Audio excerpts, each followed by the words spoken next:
When you see a crazy cliff jump, a wingsuit flight through a narrow canyon, or a surfer riding a monster wave, there's one tiny camera you probably imagine strapped to someone's head. GoPro. It's one of the smartest products ever made. It turned its founder, Nick Woodman, into a billionaire, and for a moment he was the highest paid CEO in the United States. But the story of GoPro is not just about a genius gadget. It's also about how the same founder almost broke his own company with a series of bad bets, missed pivots, and very expensive experiments.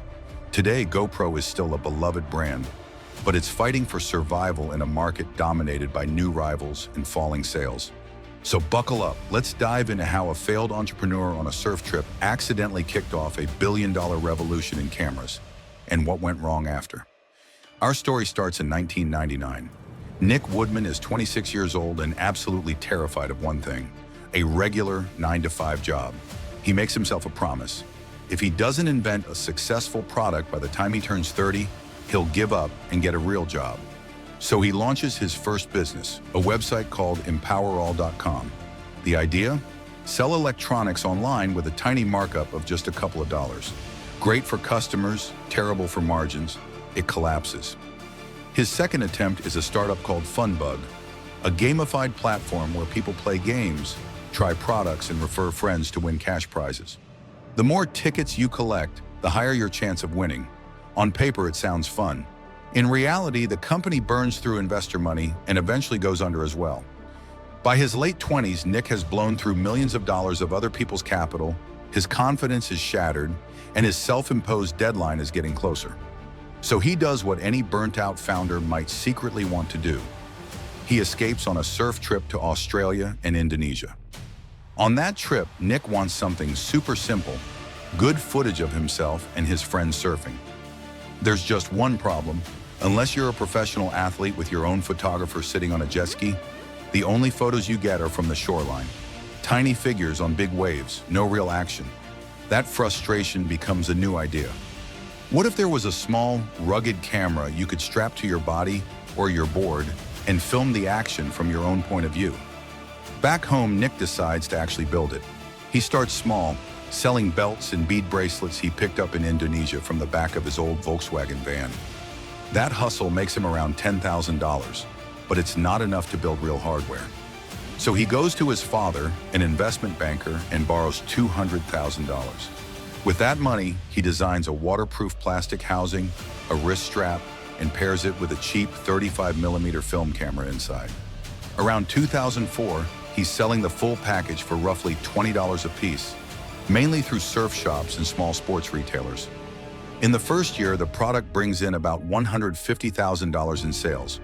The next year, he lands a spot on QVC, the home shopping TV channel. In under 10 minutes, he sells over 2,000 cameras, pushing revenue towards $350,000. By 2006, GoPro launches its first digital camera, the Digital Hero, with short 10-second video clips. It's tiny, tough, and suddenly way more flexible than film. Sales jump from hundreds of thousands of dollars to millions within a year, and that's just the warm-up.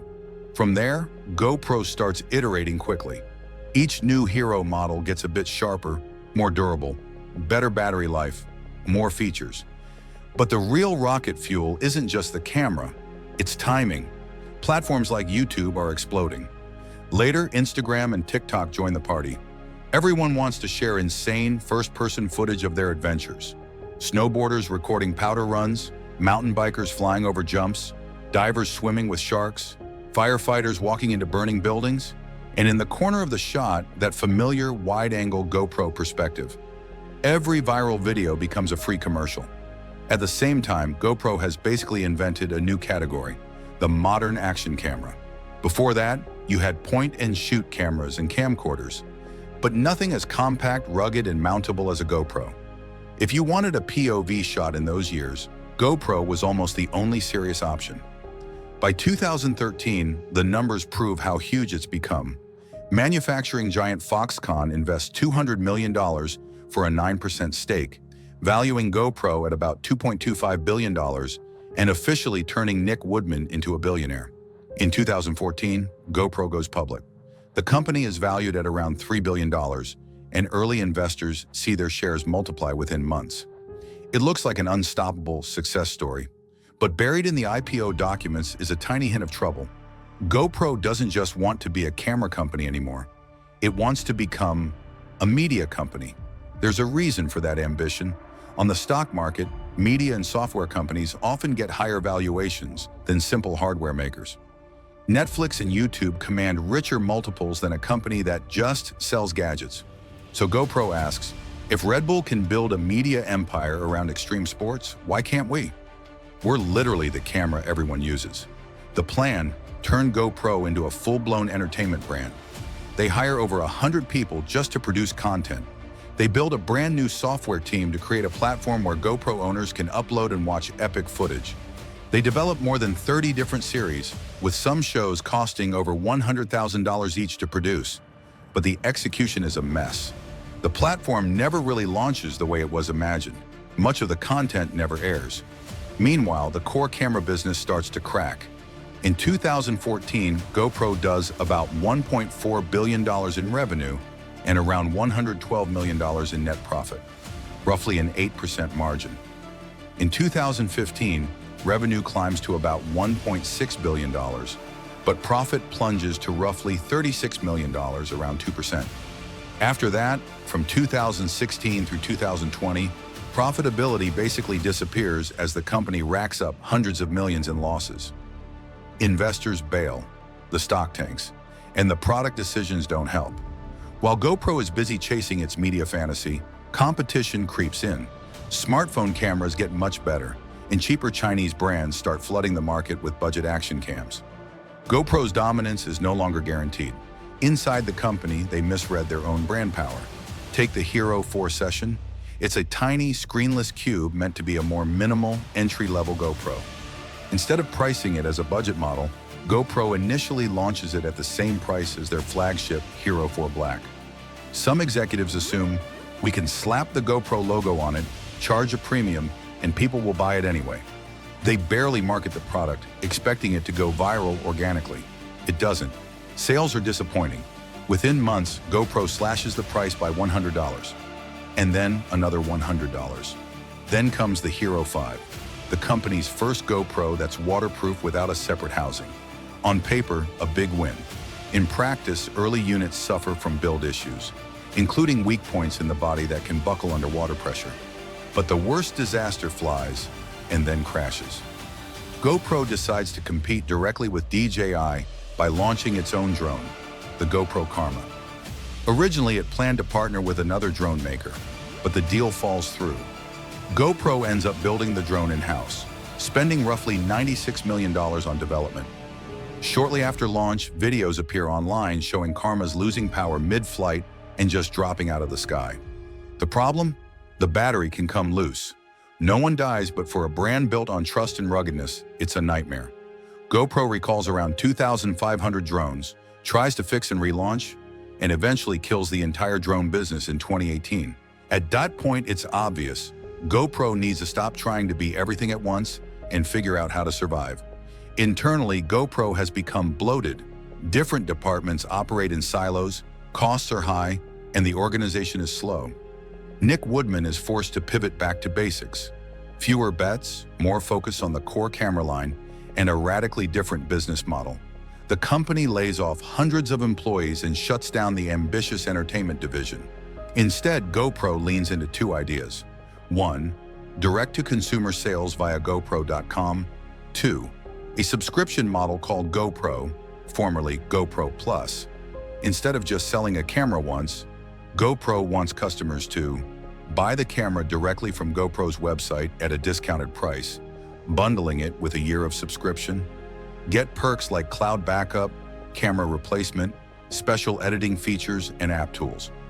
In 2023, GoPro sells around 3 million cameras, generates about $1 billion in revenue, and makes roughly $97 million from subscriptions and services alone.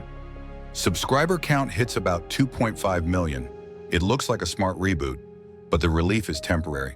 By 2024, revenue falls to roughly $800 million, and by 2025, GoPro's trailing 12-month revenue is closer to $650 million, With ongoing losses and a shrinking subscriber base of around 2.4 to 2.5 million. The company is still alive, but it's no longer the hyper-growth hero it once was. The market around GoPro has completely changed. For its first decade, GoPro basically owned the action camera space. Now it's one player in a crowded field.